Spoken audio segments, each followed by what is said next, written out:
Olá, sejam todos muito bem-vindos. Aqui é a TV Cresce, canal 8 de Brasília, do Cresce, 8ª região, onde nós estamos criando conteúdos que possam melhorar a capacidade profissional dos nossos amigos corretores de imóveis e dar mais segurança às transações imobiliárias. Dentro do nosso quadro hoje, Direitos e Obrigações dos Corretores, vamos tratar de PJ, CNPJ, a sua profissionalização melhor. E se você gostar do nosso tema, vá até os nossos sites sociais, clique, dê a sua opinião, que será muito bem-vindo e teremos o maior prazer em atendê-los.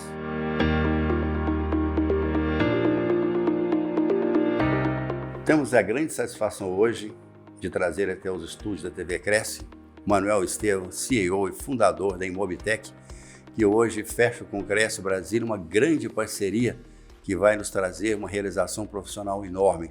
Seja muito bem-vindo, muito obrigado pela sua presença, Manuel. Eu que agradeço, Archer. Eu achei extremamente importante participar aqui junto com vocês e a iniciativa do Cresce DF, né, de se preocupar com o corretor, de ter essa preocupação de o corretor ser profissional, né, de estar cada vez mais profissionalizando, de ter aí opções que sejam melhores do que a atuação como pessoa física, e nós estamos aqui para poder contribuir com isso. Nós temos que desmistificar essa ideia do CNPJ, de custos, de dificuldades. Hoje nós temos algumas ferramentas institucionais, principalmente o famoso Big Brother, né, que não tem como esconder mais nada dessas receitas. É muito mais importante que o corretor esteja devidamente legalizado junto ao fisco, de modo que as suas receitas sejam disponíveis de uma forma clara, que ele possa ter seu retorno financeiro, sua conta bancária, seus financiamentos, e nisso nós contamos com sua ajuda, viu? Exatamente. Hoje a gente costuma brincar exatamente com esse paralelo aí do Big Brother, né? Que é o Big Brother fiscal. Hoje todos nós vivemos o Big Brother fiscal. O que é o Big Brother fiscal? Todos os órgãos estão interligados com a Receita Federal, né? Junta comercial, cartórios, né? Então, algo que é tão próximo dos corretores de imóveis, ou seja, toda transação imobiliária hoje transita em um cartório, né? E o cartório comunica 100% dessas obrigações, assim como a incorporadora, como a loteadora, né? Como os planos de saúde, como as operadoras de cartão de crédito, como os bancos, ou seja, tudo está interligado à Receita Federal. Então, é muito difícil hoje qualquer contribuinte ter uma transação que não seja monitorada pela Receita Federal. Então, o que a gente sempre alerta para todos os contribuintes, e principalmente aí os corretores, né, é que não tem como mais viver como era no passado, né, de maneira informal, né, sem considerar essa realidade que nós vivemos hoje. Eu não sei se você sabe, Asha, na Receita Federal existe um software, né, e um hardware que processa todas essas informações que são capturadas dos contribuintes em todas essas esferas, né? Seja municipal, estadual, federal, e em todos esses órgãos que a gente comentou. E esse computador e esse software, eles têm apelidos, né? O software tem apelido de Árpia. A Árpia é uma ave de rapina que tem uma visão muito acurada, né? Ela consegue enxergar um camundongo a 3 quilômetros de distância, e o software e o hardware, que é quem processa toda essa informação, tem aí o apelido de T-Rex, que é o dinossauro mais potente, né, que teve aqui na Terra. Então, essas brincadeiras que são feitas aí demonstram o poder, né, de artilharia, né, o poder de fogo que a Receita Federal tem no tocante a essa avaliação dos dados, né, confronto, cruzamento de informação, o que o contribuinte precisa saber, porque uma informação que ele transita hoje, ela pode ser verificada daqui a 5 anos, né, que é o período prescricional. Eu lembro que há um tempo atrás, quando o governo implementou um convênio entre a junta comercial e os cartórios e a Receita Federal, começou a detectar, junto com a Secretaria de Fazenda dos estados, começou a detectar algo que era muito transacionado no passado, que era a doação. Você comprava um imóvel, queria e já transmitia aquele imóvel para um filho, né? Isso é considerado como uma doação. Era comum as pessoas fazerem isso, né? E não tinha problema nenhum.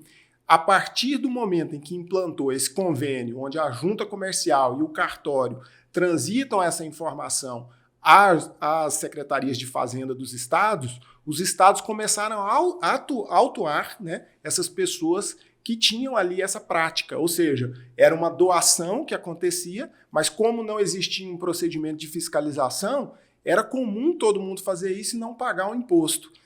Então você tinha, a partir da data de implantação desse convênio, uma busca de 5 anos atrás daquelas transações e que aqueles contribuintes foram autuados. Então é uma preocupação muito grande que a gente tem, né, com os corretores, inclusive, para que caminhe nesse sentido da regularidade fiscal. Muito boa essa informação sua. Você vê, nós aqui pelo CRES, nós nos preocupamos muito com a capacidade profissional do corretor. O que significa isso? Ele entender de mecanismos, de ferramentas, de estruturas jurídicas para fazer uma transação certa, que não crie problemas a médio ou longo prazo com seus clientes, tanto como comprador como vendedor. Quando ele melhora essa capacidade profissional dele, a consequência natural é que ele seja mais bem remunerado, Sim. que seria o ideal. Agora, ele sendo bem remunerado, como é que ele vai transacionar isso aí? Como é que ele vai trazer esse dinheiro para a legalidade? Sim. Isso é que nós estamos discutindo muito. Essa educação financeira da aplicação dos bens dele é importante, como também é importante ele estar diante do fisco devidamente regulamentado. Sim. Olha, nós temos uma discussão sobre a necessidade ou não do corretor ter a inscrição junto ao CRES pessoa jurídica.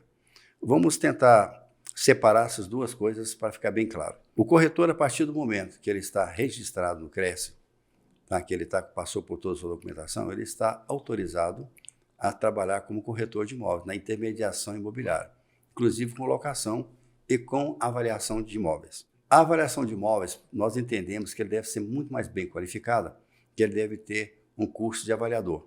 Se possível, junto com isso, que ele faça também o curso de perito judicial. Perfeito. Até aí vai. Agora, quando ele então ele está legalmente habilitado, né, a trabalhar como corretor de imóveis. Agora vamos olhar o lado do fisco. Então ele recebe uma comissão hoje, um honorário qualquer, e não declara isso em lugar nenhum. Mas cai na conta do banco dele. O dinheiro está lá. Sim. Uma hora a Receita pode perguntar de onde veio esse dinheiro. Ou então ele adquiriu um patrimônio, esse patrimônio pode ficar à descoberta, pode dar um outro tipo de problema até ele também. Exatamente. Então, essa inscrição dele como pessoa jurídica, ele ter um CNPJ e o CRES pessoa jurídica, são duas coisas próximas, mas não se comunicam nesse momento. Perfeito. Tá? Se ele vai emitir uma nota fiscal dos honorários dele, ele vai estar regularizado junto ao fisco. Desde que ele não utilize nenhuma publicidade da pessoa jurídica, não há obrigatoriedade, a princípio, de se inscrever no CRES. É assim que vocês fazem essa leitura? Perfeito, exatamente. E uma das coisas principais de estudo, no tocante a essa parte de regularização, que a gente observa é o seguinte: o corretor, devidamente habilitado na sua pessoa física, atua, né, fazendo as intermediações normalmente, como você mesmo disse. E o que ocorre ao final do ano, né? Ele auferiu ali todas as suas receitas de intermediação ou de avaliação, né? E quando chega ao final do ano, na verdade, no início do ano subsequente, quando ele deve apresentar a declaração de imposto de renda, o que ele faz? Ele não informa a totalidade das suas receitas. E, por um lado, até faz muito sentido. Por quê? Porque na pessoa física, essa tributação é de 27,5%. Então, se ele tem uma receita anual de R$100 mil, ele pagaria ali naquele momento 27.500. Do outro lado, a gente tem a pessoa jurídica. A pessoa jurídica pode ele executar todo esse processo normalmente e ele trabalhar como pessoa física e faturar na pessoa jurídica, e aí na pessoa jurídica ele tem a tributação favorecida. Nessa tributação, com essa receita anual, ele poderia tributar 6%. Então você compara, nesse exemplo aqui de R$100 mil de faturamento, ele teria apenas 6 mil contra 27.500 se tivesse na pessoa física. Então, assim, é muito mais vantajoso ele atuar como pessoa jurídica. Mas o contexto nosso, né? Então você para e pensa, na atualidade, hoje os corretores, ele tem um grau de informalidade muito alto. Você pode contar aí que é mais de 90% de informalidade. O que é a informalidade? É o corretor atuando como pessoa física e não informando a totalidade das suas receitas lá para efeito de imposto de renda. O que gera, o que você bem colocou, um patrimônio sem lastro. Né? Então, o corretor que busca segurança, ele acaba incorrendo em alguns atos falhos que pode prejudicar, inclusive, a sucessão, ou seja, a transmissão desse patrimônio que ele está acumulando aos seus respectivos herdeiros, uma vez que esse patrimônio fica sem o lastro fiscal. Então, acho que é muito importante os corretores terem essa consciência, né, de que ele pode ter uma pessoa jurídica, pode pagar os tributos normalmente, porque a questão tributária é algo cultural no Brasil, né? Ninguém quer pagar imposto. Eu não quero, você também não quer, ninguém quer pagar imposto, né? Então, isso veio lá desde a situação portuguesa, né, de exploração e tudo, né, em que se cobrava o quinto, né? Hoje a gente tem uma carga tributária que é maior do que o quinto, né? E que ninguém quer se submeter a essa carga tributária, ninguém quer pagar esse tributo, né? Então, qual que é a prática usual de se fazer? A sonegação. Porém, essa sonegação pode trazer alguns efeitos muito danosos, né? Principalmente aí aos corretores, de poder, inclusive, duplicar, triplicar o valor do tributo que ele deixou de pagar. Justamente nós estamos falando, porque o corretor não declara que recebeu. Aí, o ano que vem, o vendedor do imóvel declara os honorários dele no imposto de renda, pensando em reduzir seu lucro, seu ganho de capital. Sim. Bom, cruzou uma informação com a outra, digamos que esse corretor, passei para esse exemplo de R$100 mil, que eu achei interessante, R$27.500 seria a tributação original, que vai para o dobro, vai para R$55 mil, e mais juros e multa, e ele já recebeu esse dinheiro, já gastou muito tempo. Já gastou. E vai ficar impagável. Sim, né? sim. Então ele cria uma situação, enquanto com 6 mil ele teria resolvido isso tudo, estava limpinho. Ficado tranquilo, né? Uma coisa também que preocupa muitos corretores, que até esses dias eu fui me estudar bastante, é sobre o custo de se abrir essa PJ. Vamos voltar um pouquinho no tempo, se a gente falar sobre a palavra pejotização, que foi mal utilizada a princípio, e a gente tenta até fugir dela um pouco. Sim. O PJ, a princípio, surgiu para que se evitasse os encargos trabalhistas. As construtoras exigem, de um modo geral, que os seus corretores tenham CNPJ para emitir a nota. Nós sabemos disso pelo Conselho, e eles ficam escondendo do Conselho isso. Então, é uma coisa que não faz muito sentido. Não faz sentido. Não faz sentido, essa uma prática, coisa né? não é legal. Porque ele está trabalhando como pessoa física, normalmente, está se apresentando, a publicidade é toda a construtora, ele não aparece como corretor, ele não tenta mostrar à sociedade uma empresa, uma imobiliária que não existe. Então, ele está legal, não tem nada de errado nisso. E está acertando a tributação dele. O que nós queremos que futuramente, quando ele se sentir incomodado ou quiser aprofundar mais, aí ele venha se inscrever com pessoa jurídica e seja muito bem-vindo. Mas não é uma obrigação a princípio. Perfeito. Nós queremos qualidade e segurança para o mercado do modo geral. Nós estamos falando também sobre o custo. Vocês estão abrindo um convênio conosco, através do nosso Corretor Mais, onde vocês vão ter um valor excepcional para os corretores. Exatamente. Né? Eu estou muito feliz com isso, estou muito agradecido realmente. Acho que nós vamos fazer um impulso muito grande no mercado. Me fala como é que nós vamos conseguir isso aí. E com essa iniciativa e dessa parceria, a gente quebra um monte de barreiras, né? Que são as barreiras que antigamente impedia que o corretor tivesse acesso à pessoa jurídica, né? Pudesse abrir a sua pessoa jurídica. Quais barreiras são essas, né? Primeiro, hoje, qualquer escritório cobra em torno aí de meio salário mínimo para poder manter ali a contabilidade. Isso vai corresponder a algo em torno de R$500, R$600, mais ou menos em média de honorário. O que nós trouxemos é uma startup, então o modelo da Imobtech é uma startup, né? Ou seja, a gente empregou muita tecnologia para a gente conseguir reduzir o custo e trazer algo que caiba dentro do orçamento do corretor, entendendo justamente essa sazonalidade que existe, né, no mercado imobiliário, que um mês está muito bom, às vezes um outro mês já não foi tão bom, né? Então a gente trouxe uma composição de honorários para que caiba dentro dessa estrutura. Então a gente cobra hoje R$ 89,90 para ter a mensalidade, né? E no processo de abertura a gente não cobra nada para poder fazer a abertura. Na parceria com o Cresce, nós vamos continuar não cobrando nada para fazer a abertura e vamos dar 3 meses de isenção, né, para que o corretor possa entrar, possa se ambientar ali naquele novo cenário, né? E que possamos também contribuir aí dentro dessa jornada do corretor empreendedor. Mas os custos iniciais, então, nós teremos aí a taxa que é cobrada pela junta comercial. Exatamente. R$ 372, uma Exato. coisa assim.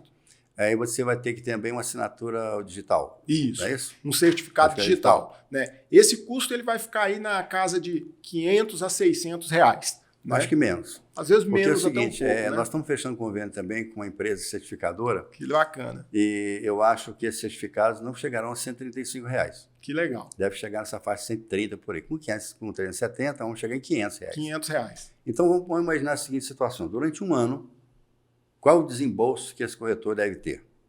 R$500 nessa abertura e mais 9 vezes 89. Exato. Né? Exatamente. Okay? Então vai ter R$1.000 e poucos, vai dar em média R$100 por mês. E ele está totalmente legalizado no seu CNPJ, vai poder emitir sua nota fiscal, pagar seus impostos, o dinheiro está todo legalizado. Certinho. Exato. Isso é muito importante, né? Porque é de fazer a relação custo-benefício, né? E isso que a gente sempre tem mostrado para o nosso cliente.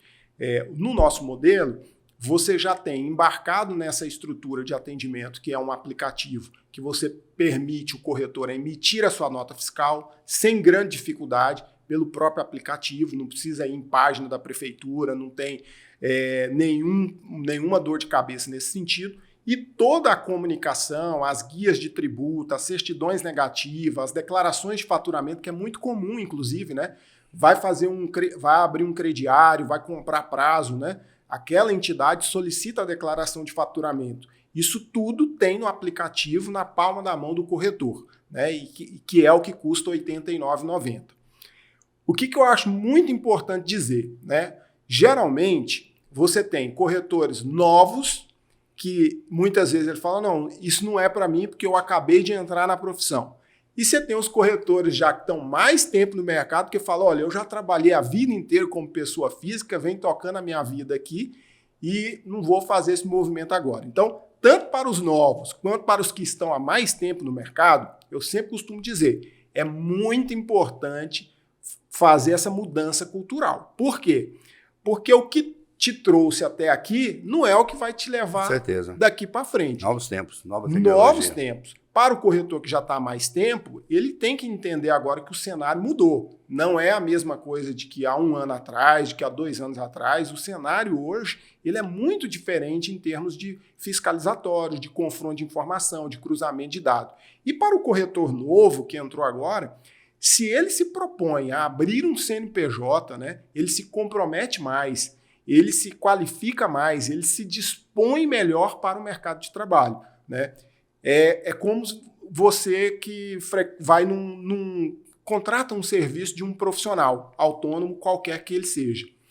Se esse profissional ele não te emite a nota fiscal daquela prestação de serviço, e olha, quando eu estou dizendo de comissão, nós estamos falando de um custo que é relevante, né? Nós estamos falando de um custo que representa entre 5% e 6% do valor de uma transação. Você compra uma mercadoria de R$20, que é a nota, e uma comissão de alguns R$1.000, você não... E não vai emitir a nota, né? Não faz sentido. Então, é muito importante que o corretor ele tenha essa visão empreendedora e de profissionalismo da sua atuação, né? Para que ele consiga conciliar isso e trazer uma visão mais elevada, né, da sua profissão para o seu cliente, né, emitindo a nota fiscal, né, eu acho que ele tem até mais argumentos, inclusive, para que possa negociar um processo de comissão quando o cliente pede um desconto na comissão. Até valoriza, olha, eu tenho uma estrutura montada, eu tenho uma CNPJ, eu pago meus impostos.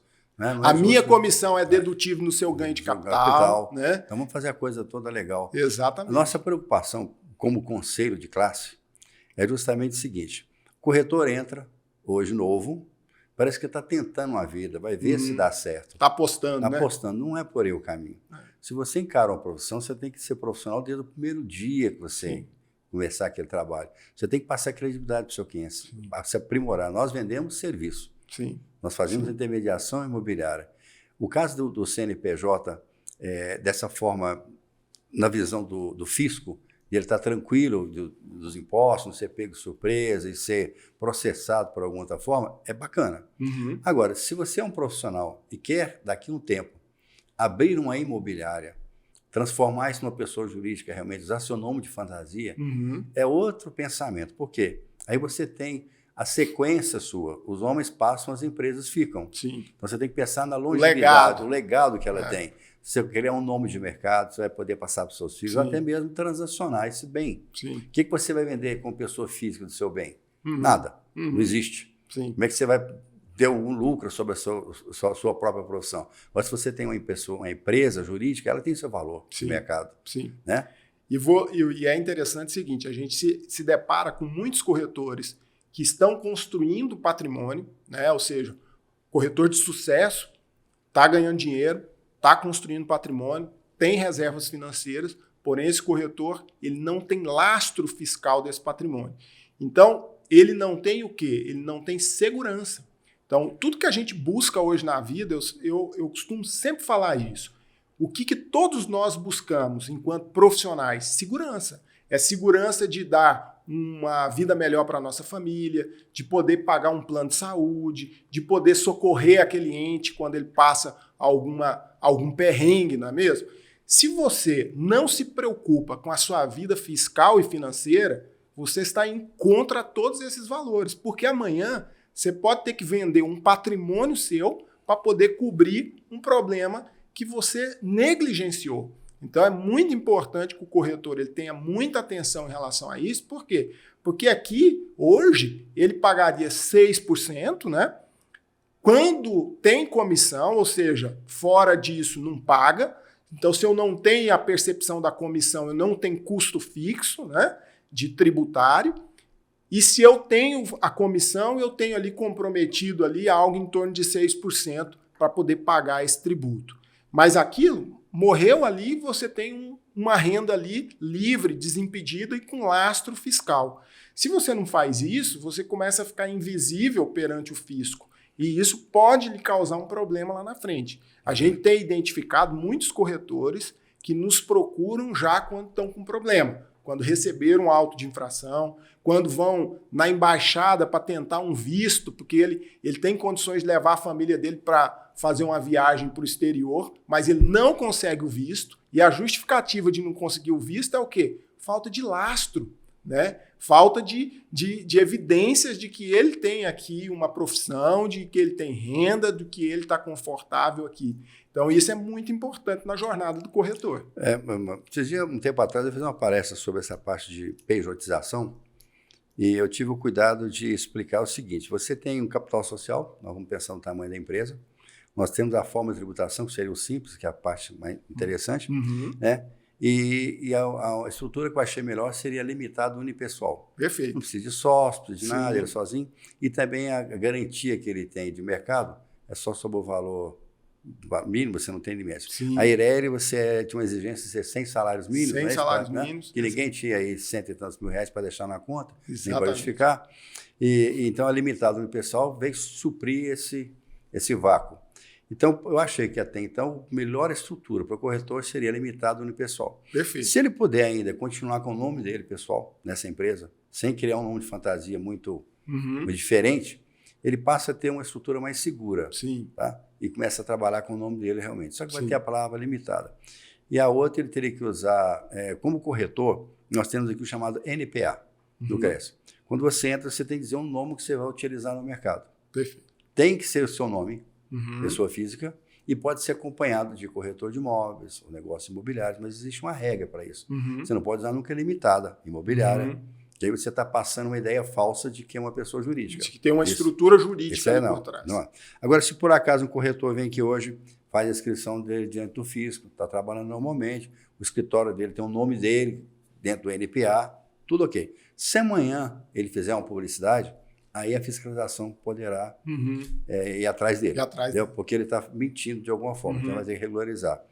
Outra coisa também, nós temos fechando vários convênios que vão melhorar muito a vida dos corretores. Você me contou e eu achei excepcional. Fantástico, né? Por exemplo, imóveis retomados do Banco do Brasil, a Caixa Econômica, aí você vai ter que ter um imobiliário. Não tem outra forma, é a segurança que eles querem, esse imobiliário. Então, se você já tiver seu CNPJ, basta escrever ao CRES, já vai estar habilitado para atuar nesse mercado que é extremamente lucrativo para o corretor de imóveis. Sim. O brasileiro, quando ele começar aprender a comprar imóveis em leilão, retomados, ele vai ver que abre um leque de opções de mercado. Sim.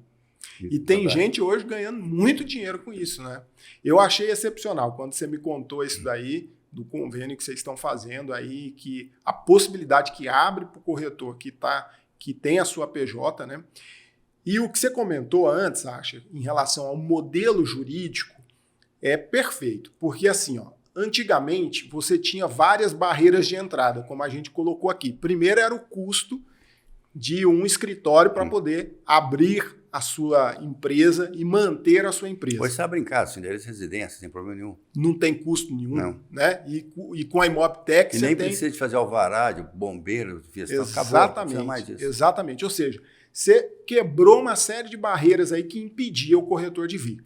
E em 2019, inclusive foi o próprio governo Bolsonaro que estabeleceu isso, que eu achei também fantástico, porque até então você tinha a Eireli. A Eireli, que é a empresa individual de responsabilidade limitada, você tinha ali a obrigatoriedade de comprovar 100 salários mínimos. Era a empresa de um sócio só, mas você tinha que ter um capital mínimo para poder iniciar. Veio a que a gente chama de sociedade unipessoal, ela não necessita e não requer a exigência de capital mínimo e permite que o contador, apenas ele, sozinho, seja sócio, né, e consiga abrir esse CNPJ. Então, quer dizer, abrir um leque de oportunidade, primeiro de quebrar todas essas barreiras de entrada, então de custos e tudo mais, e segundo, de permitir que ele sozinho abra uma empresa, né, limitada, com não tendo exigência de um capital mínimo. Isso aí é extremamente importante para que o corretor saiba, né, que ele consegue fazer isso de maneira fácil de alguma e ágil. forma isso era sempre fraudado, porque aquele 1% que sempre se colocava era um sócio fantasma, né?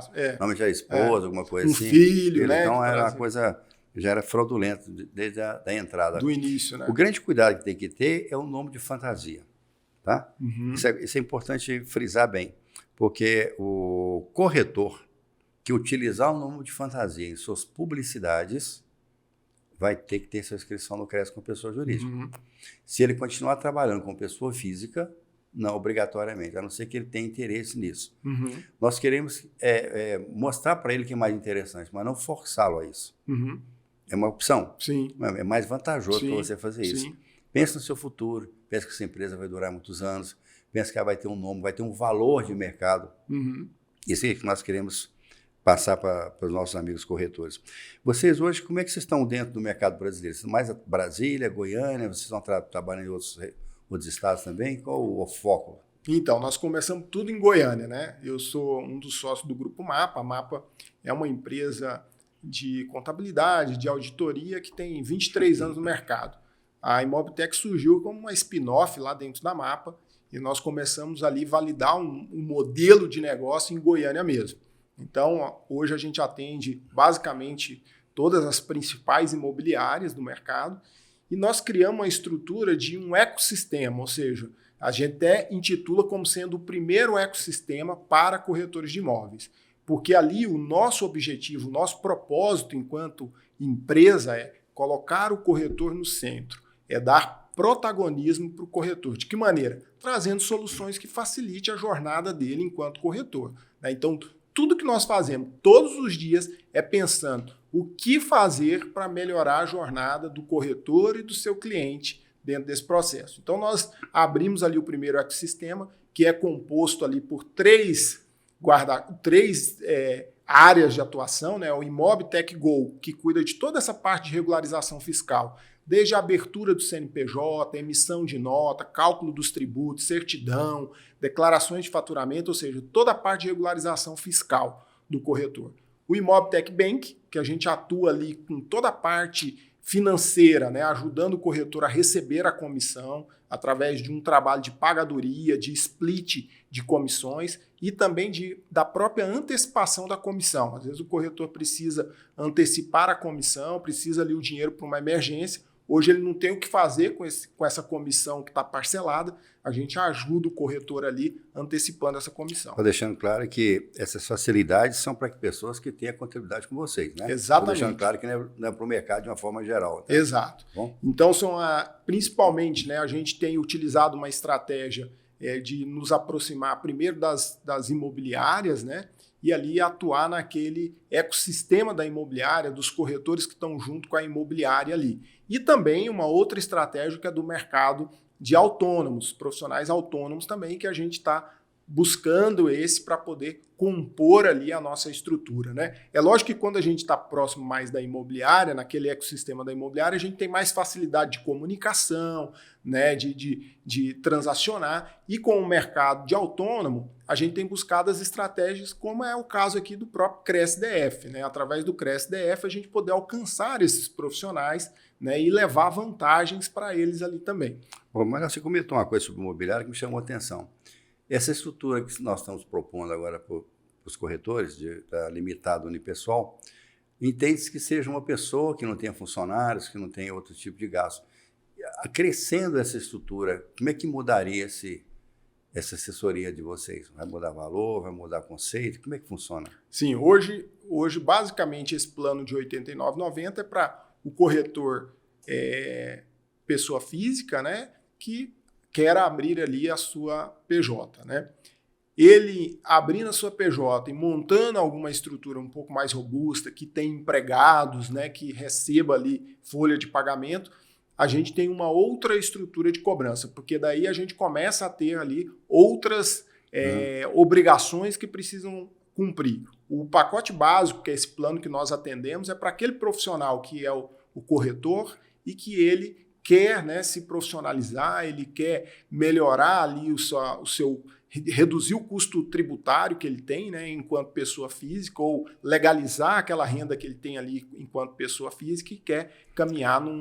Por que foi essa pergunta? Só para deixar claro que vocês estão preparados para atender qualquer tamanho de empresa. Sim. Não especificamente Sim. o corretor autônomo, ou o profissional liberal, ou o nosso Sim. da sociedade. Hoje, inclusive, nós atendemos umas principais imobiliárias do país, nós temos hoje lá dentro da nossa carteira, mas atendendo dentro da estrutura do Grupo Mapa, né? Ali a Mapa ela tem uma expertise, né, muito grande no mercado imobiliário. Por isso que então surgiu a Imobtech. Então na Mapa a gente tem as principais incorporadoras, loteadoras, né? E temos as imobiliárias ali também que a gente atende uma estrutura um pouco mais robusta, né? E por um outro lado, nós sempre atendemos esses grandes players, né? E nunca atendemos os corretores. Mas a gente viu que a gente podia agregar muito aos corretores, como a gente já agregou a vida inteira para esses grandes players, né? Também levar um serviço de qualidade a um preço justo, né? E fazer ali uma mudança na forma de atendimento. Foi o que a gente se propôs aí com a Imobtech, trazendo para os corretores, para a realidade dos corretores de imóveis. Dentro desse projeto Nosso Corretor Mais, esse projeto começou com uma ideia chamada custo zero.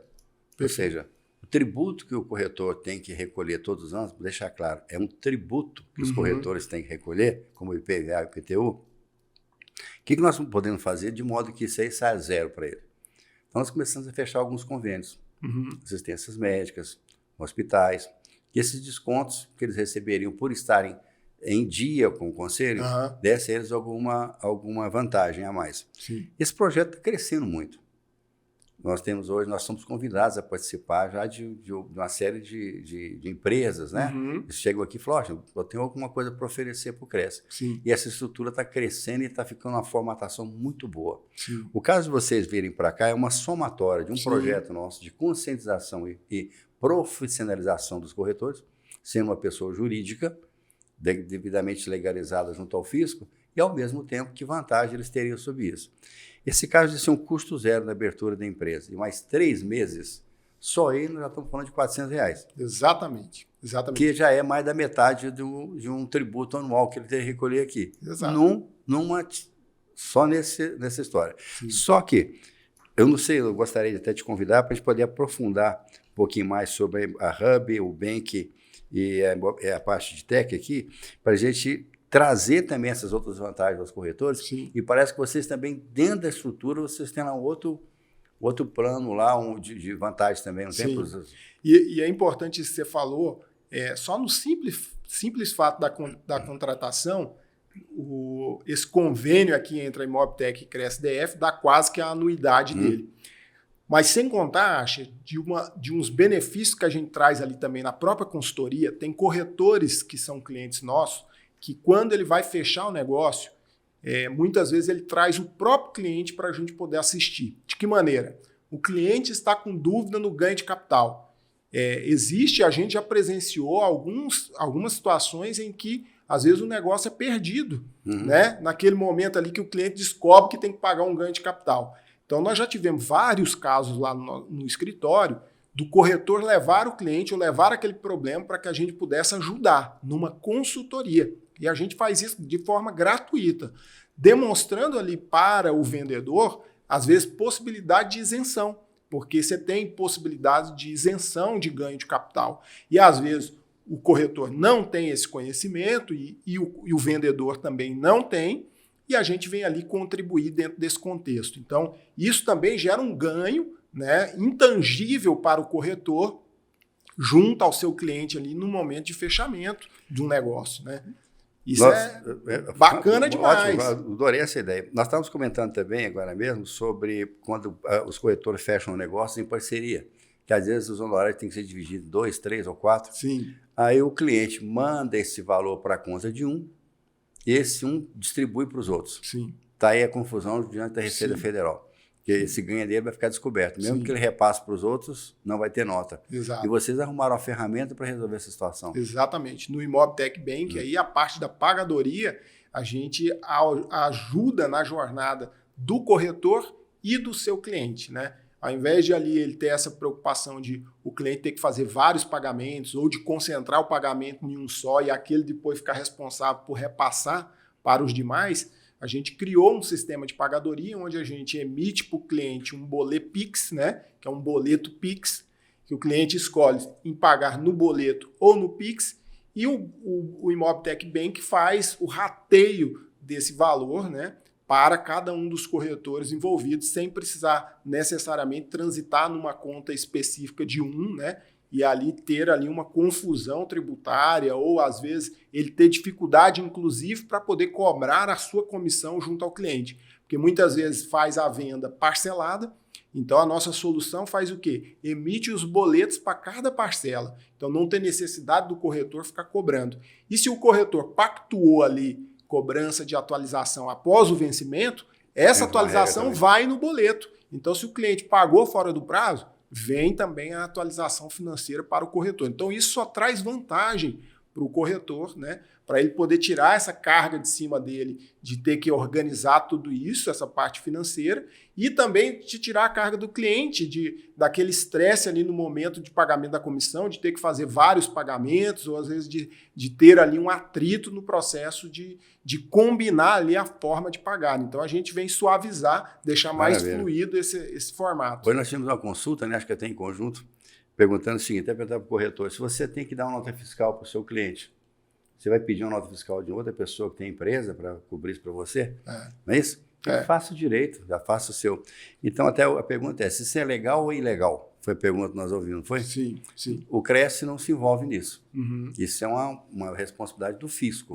Para a gente, não tem nenhum problema, desde que não haja atrito entre eles. Existe um questionamento, em termos de algumas resoluções do COFES, que diz que os honorários têm que ser divididos por quantos corretores participarem daquela negociação. Isso tem dado alguns problemas aí. Sim. A gente entende, a princípio, primeiro eu particularmente, é meio a meio, a sua metade você faz o que você quiser com ela, divide para 3, 4, 5. Então não é porque um grupo está com 10, o outro com 1, que você vai ter que dividir igualmente. De partes iguais. Mas a hora que você emitir essa nota fiscal para alguém, se você já está devidamente registrado, já tem a sua empresa, seu CNPJ, emite sua nota. Sim. Mostra para o seu cliente que você é uma pessoa estabelecida, sim, uma pessoa séria, que está preparada para isso, sim, e não é um amador. Sim. Minha mãe tem um ditado, eu acho que é um ditado popular, né? Fazer o certo desde o início. Né? Então, eu sempre eu cresci ouvindo isso. Faça o certo desde o início. Né? Faça o certo desde o princípio, que você não vai sofrer, né, lá na frente. Então, é exatamente isso, é esse conceito. Por que eu não emitiria a nota de uma prestação de um serviço, e um serviço? Quando eu faço isso, até algo que o corretor precisa avaliar o seu subconsciente. Quando você não emite a nota da sua prestação de serviço, qual é o valor que você está dando para aquela prestação de serviço? né? Por quê? Você mesmo disse aí. Você vai ali na esquina na drogaria e compra um remédio, você pede a nota daquele remédio, você pede o cupom fiscal.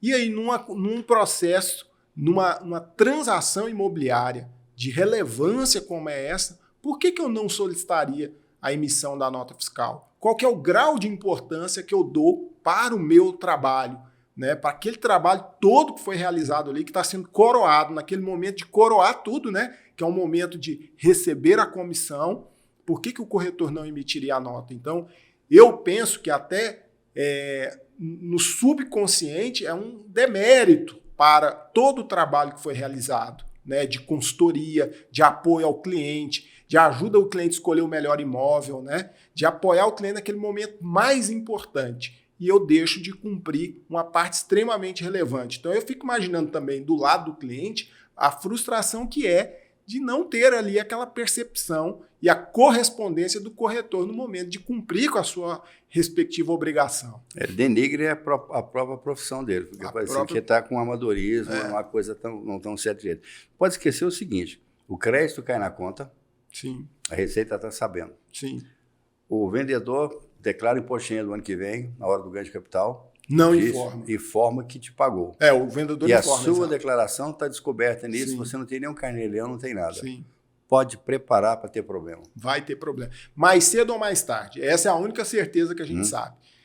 Receita Federal do Brasil, hoje, é a receita mais atuante do mundo. Os nossos auditores da Receita Federal aqui do Brasil dão consultoria para países de primeiro mundo, como é o caso dos Estados Unidos, de mandar técnicos nossos daqui para lá para ensiná-los como fazer e implementar os procedimentos de malha fiscal, de cruzamento, de obrigações, né? Então, assim, nós estamos muito à frente. E isso é questão de tempo, de poder essas pessoas que estão nessa informalidade de identificarem ter um problema. Né? Isso já está acontecendo hoje com muitos corretores que estão tendo problemas fiscais. Nós ajudamos muita gente nesse sentido e vai acontecer muito mais daqui para frente. Então, é importante a gente estar atento a todos esses sinais. Né? Vamos pensar agora só no checklist para abrir essa empresa e o prazo. Sim. Né? Então, a documentação, a princípio, que é dos documentos pessoais, sim, RG com CPF, exato, título de eleitor, isso, comprovante de residência, exato. É isso? O que mais nós temos aí? Basicamente é isso, né?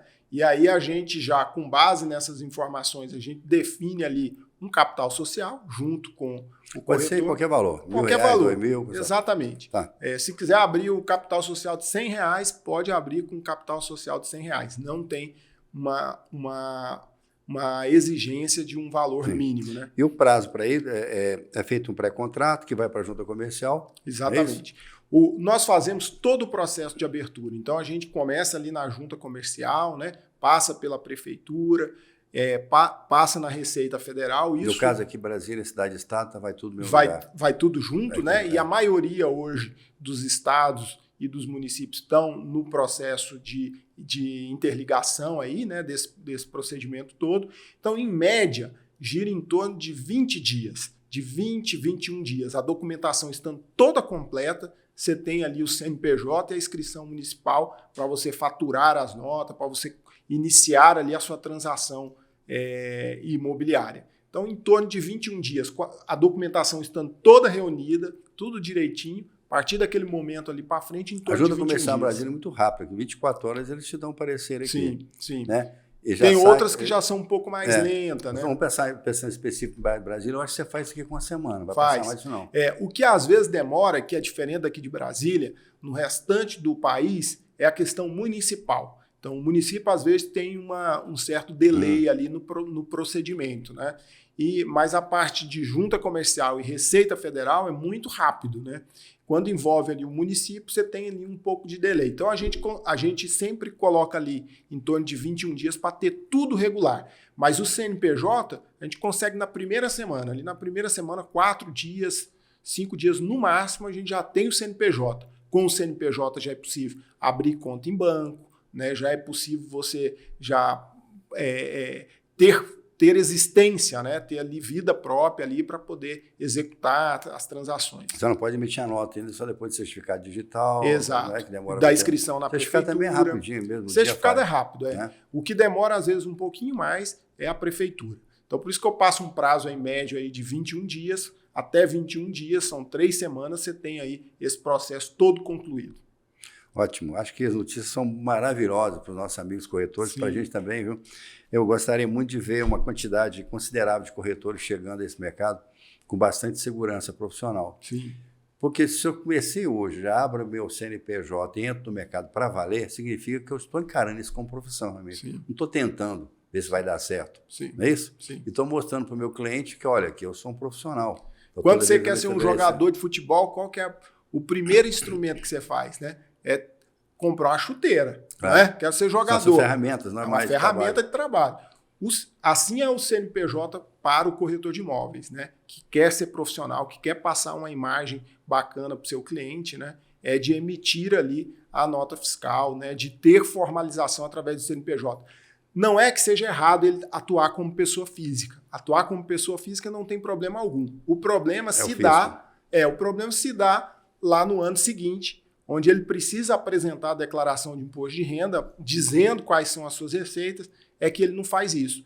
E está certo, né? Porque o custo é muito alto, mas está errado, então, não fazer e não procurar abrir e regularizar a sua situação abrindo o CNPJ. Vai até um risco de, psicologicamente, a pessoa se auto-punir, né, por ganhar dinheiro. Fala, se eu estou ganhando dinheiro, tem que pagar muito imposto. Dessa forma, a história inverte. Investe. E quanto mais imposto você pagar nessa modalidade, melhor que o custo é mais em conta, melhor é. Isso significa que eu estou ganhando cada vez mais. Os negócios que você tem hoje de financiamento bancário, de, sabe, financiamento de carro, essa coisa toda, de cheque especial, tudo exige, né? Tudo exige. Não é uma coisa assim tão simples. Né? O corretor, ele é a pessoa que mais realiza sonho de outras pessoas, né? Porque quando você pega, e várias pesquisas destacam aí que o principal sonho do brasileiro é o quê? A casa própria. Então, quem é que ajuda a pessoa a realizar esse sonho? O corretor. Ele é o principal agente desse contexto de ajudar a realização do sonho da maioria das pessoas. Só que ele esquece de ajudar a realizar o próprio sonho. Exatamente. Não é? Porque se ele não tem lastro nas suas rendas, né? Se ele não tem ali a comprovação da sua renda, como que ele vai buscar um financiamento imobiliário para poder comprar um imóvel, né? Porque hoje faz muito sentido, né? Você ninguém entra com a totalidade do recurso para poder comprar um imóvel, né? Então a maioria das pessoas financiam, né? Pagam uma parte ali, dá uma entrada e financiam o restante. Financiamento imobiliário normalmente é o maior negócio da vida de uma pessoa. Sim. Além de ser em volume financeiro, é em tempo. Em tempo. Nós estamos falando de 20, 30 anos com aquele negócio ali que ele está propondo. E o corretor participando disso ali sem dar a essa pessoa uma credibilidade, inclusive indicar um bom financiamento, qual a alíquota melhor, qual a linha de reajuste que nós vamos trabalhar, qual o banco que te dá mais reciprocidade. O corretor tem que ser, cada dia que passa, ter mais habilidades em todos os segmentos. Estou falando de direito, de construção, de corporação, de gente, né? A gente não vende tijolo, né? Vende história, né? Então, a coisa é um pouco mais complexa do que isso. Ô, Manel, o que você gostaria de acrescentar para a gente aqui em termos desse convênio nosso, na sua visão de mercado? O que você está sentindo já com as outras cidades, ou até Goiânia, que está tão próximo aqui? O que você poderia deixar de... O que eu vejo, assim, nós atuamos no segmento imobiliário já há muito tempo, mais ali focado, como eu disse para você, as construtoras, as incorporadoras, né, aos players que já estão ali bem estabelecidos. E há 2 anos nós temos atuado, voltado e focado ali para os corretores de imóveis.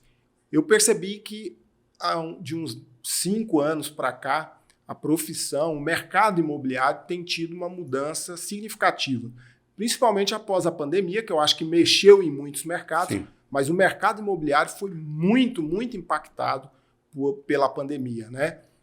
Trouxe novas formas de fazer negócio, trouxe novos hábitos, né?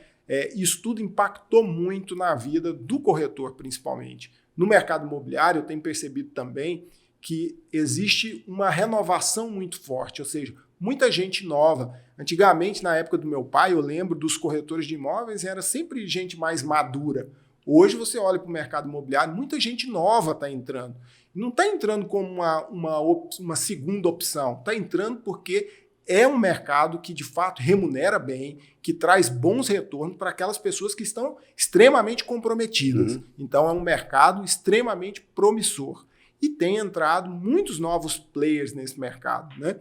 Então, o que eu acho que é importante é que toda essa renovação, esse movimento que vem acontecendo no mercado imobiliário, e a gente também vem nessa vertente, né, de enxergar isso, de enxergar que a questão cultural tem mudado também no mercado imobiliário, de poder apresentar uma solução que, de fato, resolva o problema do corretor, né, mas que traga ali uma estrutura de baixo custo, compatível com a estrutura de custo dele, com uma boa relação custo-benefício para ajudar ele, de fato, a ser um bom profissional, né? A ter bons ganhos e uma relação muito boa aí com o dinheiro. Você tocou 2 pontos que eu achei interessante aí. O corretor, a linha de entrada do corretor de imóveis hoje, um TTI, é um curso muito simplório, muito fraco. É o meu ponto de vista, tá? Me perdoe, mas é muito fraco. Ele não entra com muita bagagem. Só que você tocou na outra fase. Existem muitos profissionais hoje que estão agregando a profissão de corretor de imóveis. Esses já têm uma bagagem maior. Sim. São médicos, são engenheiros, são advogados, outros profissionais, economistas, contadores, que agregam, sabe, a profissão de corretor de imóveis. Então, eles já vêm com uma bagagem pessoal muito maior. Né? Então, eles chegam atropelando o mercado, porque ele conhece bem. Um advogado vai identificar rapidamente se um contrato está válido, se não está. Um arquiteto vai fazer uma vistoria no imóvel, um engenheiro. Entendeu? Então, essas pessoas estão chegando no mercado. E isso tem mudado muito o mercado. A pandemia foi extremamente positiva para o mercado imobiliário. É uma coisa muito simples. As pessoas ficaram mais tempo em casa. E estando em casa, descobriram muitos defeitos que a casa tinha, ou que não estavam prestando atenção. Resolveram melhorar aquilo. Reformas, um quarto maior. Outra coisa é a necessidade de ter um home office. Então ele precisa de um espaço maior, um quarto destinado a isso. Ele quer morar numa casa que seja segura, que seja tranquila, que seja silenciosa, tenha uma boa rede de internet, tenha segurança, vai agregar uma pessoa mais idosa junto com ele. Então aqui é uma casa talvez térrea, um lugar para ter um cachorrinho. Isso mudou o mercado todo. Mudou muito. E essa volta está difícil de acontecer. Então o corretor que está antenado e prestando atenção a todos esses movimentos, ele sabe para que caminho deve se dirigir. Você tem um período agora, talvez, de grande investimento em casas populares. Ok, esse dinheiro vai gerar. A pessoa constrói uma, passa para o maior, vai haver uma ascensão de investimentos. E outra coisa, então, se o corretor pensar no futuro dele, nós estamos criando aqui para ele um plano de previdência. Que bacana. Estamos ensinando para ele um curso de pós-graduação pela nossa Unicresce. Estamos preocupados com ele, no final de semana, para ele ir para um bom clube com a família dele. Fechamos um convênio com a Zel. Estamos cuidando de dentes para ele, que tem várias clínicas odontológicas. Tem faculdades que 1 mês de desconto cobre a anuidade inteira do Cresce. Entendeu? Então, tem a Imobtec que vocês estão pensando aí na parte fiscal, de regularização. Você percebe, nós temos que pensar no corretor, não é com o sistema inteiro, mas ele como pessoa, como parceiro de negócio. Então, eu pergunto, o que o Cresce faz por mim? Tá aí um monte de coisa que nós fazemos, fora o objetivo principal, que é apenas fiscalizar e punir. Não é isso. Isso é um plus que a gente tem que tomar cuidado com o nosso grupo todo. Então, essa preocupação tem que ser inerente do corretor desde o primeiro dia que ele entrar na profissão. Ele já pensar na aposentadoria dele, no futuro dele, na segurança para a família, no imóvel que eu vou adquirir. Como é que eu vou comprar um carro se eu não existo? Entendeu? Como é que eu vou viajar? Qual a dificuldade que ele tem de comprovação de renda, né? Para fazer qualquer coisa hoje, você precisa comprovar a renda. Tudo que você vai fazer hoje e pensa em crediário, em compra financiada, em compra a prazo, você precisa de crediário, né? Você precisa de um lastro fiscal, né? De um histórico, né? E muitos perdem muitas grandes oportunidades. Então, só ratificando, a pessoa tem a inscrição dele no Cresce, ele está habilitado para trabalhar como corretor de imóveis. Primeiro ponto. Para isso, existem algumas exigências, a escolaridade, a comprovação de documentos, é um trâmite normal. Ele pegou o número do Cresce dele, pessoa física. Aqui ele colocou um NPA, um nome que ele vai usar, né, de abreviação. Bom, aí ao outro lado ele vai abrir uma CNPJ, onde ele vai estar transferindo esse dinheiro, o recebimento dele, comprovado junto ao fisco. Vai emitir nota fiscal, vai ter credibilidade no mercado. Terceiro passo, havendo interesse dele em montar uma imobiliária, ele vai fazer a inscrição junto ao CRES. Perfeito. Vai ter um CRES jurídico, um responsável profissional, responsável técnico, um RT para a empresa dele. Aí ele continua tendo essa empresa já que vai, independente dele estar presente ou não, ela pode ser transferida para os filhos, ser vendida, e passa. Então, essa que é o entendimento. Gera valor, né? Gera valor. Esse é o entendimento que nós queremos passar para todo mundo. E eu aproveito para poder parabenizar aí vocês, né? Eu acho que está num caminho muito bacana o CRES-DF, né? Porque, como você disse lá atrás, qual que é o papel do CRES, né? Fiscalizar. Que está na lei ali, né? É fiscalizar, né? E vocês estão agregando aqui a esse processo de fiscalização muitas outras coisas que não estatutariamente está ali como objetivo do CRES, mas pensando em trazer para o corretor um benefício, né, para que ele possa cada vez mais prosperar. O nosso sistema de fiscalização é muito eficiente. Nós temos trabalhado com vários pontos, várias formas de fiscalização, só que o volume de processos aqui é uma coisa impressionante, é muito grande. Nós estamos inaugurando aqui agora a nossa junta de conciliação. Ver se a gente consegue baixar essa quantidade de julgamentos, que nós estamos fazendo faixa de 400, 450 por ano. É muita coisa, mas ainda está abaixo da nossa real necessidade. E o CRES não tem como crescer mais. Nós temos um ponto de equilíbrio, a receita e a despesa trabalham juntas. Nós não temos subvenção de ninguém. Sim. Então, a gente tem que ser, a parte financeira tem que ser muito bem organizada. Ajustadinho, muito né? ajustada, não tem como. Então, com isso, a gente consegue reduzir o custo, porque, pra você ter uma ideia, um julgamento custa em torno de R$ 2.400, assim, cada processo. Isso pesa muito na nossa receita, você poderia estar aplicando em outras benfeitorias. Todo esse processo do Corretor Mais é custo zero para o CRES.